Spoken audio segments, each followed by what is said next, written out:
7 o'clock, Ed Wallace has a Mercedes GLS AMG. I don't know what GLS stands for. AMG stands for really expensive in German. It's so pretty inside. Oh my, it's a gorgeous car. Yeah, pretty much what it is the wife says she wants an SUV. You don't want to give up your Corvette. This may be the vehicle for you.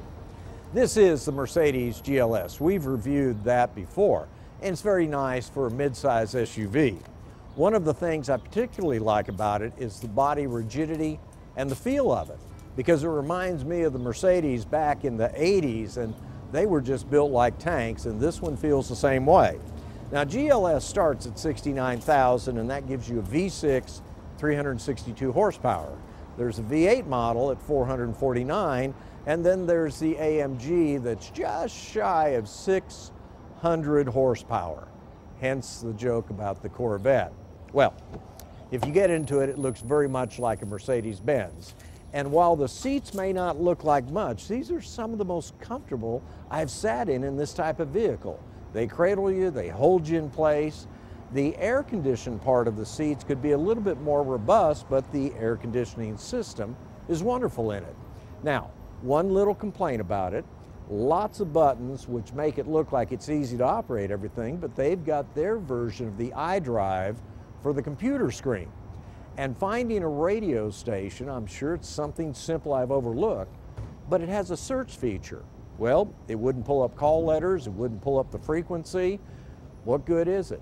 It needs a button to dial in stations. Now, second row of seats. This one, back seat, the front seat is further back, but this would be comfortable easily for 6 people because the headroom in it is frankly unbelievable, even with a moonroof. And then as we go over to the back,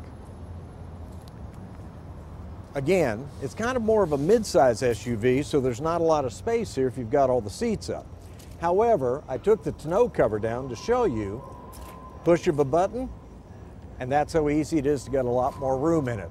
Push the button again, the seat comes right back up. So, the question is it worth the money?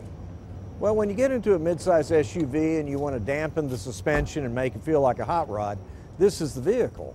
But this one's just shy of $140,000, meaning you could buy 2 GLS base models for the price of this one.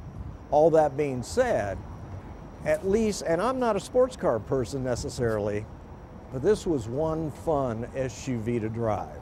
With that, y'all have a good weekend. And pricey, oh my.